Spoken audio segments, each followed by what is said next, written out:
अस्सलाम वालेकुम स्टूडेंट्स, कैसे हैं सभी। उम्मीद है आप खैरियत से होंगे।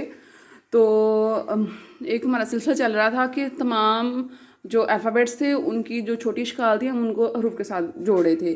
तो थोड़ी देर वो रुका रहा, तो अब इंशाल्लाह हम दोबारा से इसको कंटिन्यू कर रहे हैं। तो आज हमारा जो वर्ड है वो है तो। इस तो को हमने मिलाना है अलिफ से लेकर या तक जितने भी हरूफ हैं, ठीक है। तो मेरे साथ जुड़े रहिएगा, वीडियो एंड तक देखिएगा। तो शुरू करते हैं।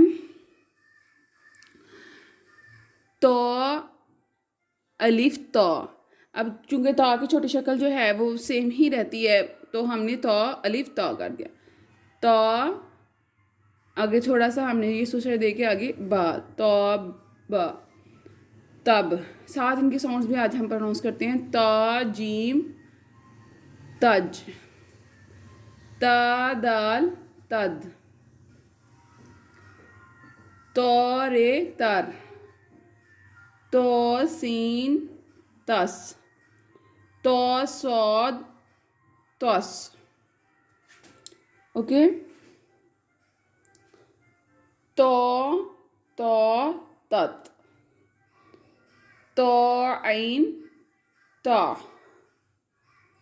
तो फे तफ,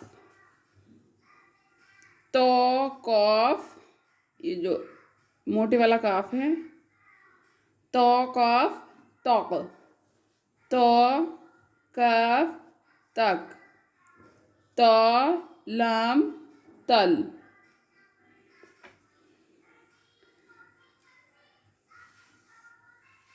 तो मीम तम, तो नून तन, तो वाव तू, तो ह त, तो या तुई, तो बढ़िए तुई। ओके बेटा, आज का लेसन जो था वो हमारा पूरा हो गया। इंशाल्लाह मिलते हैं नेक्स्ट वीडियो में, तब तक के लिए अल्लाह हाफिज़।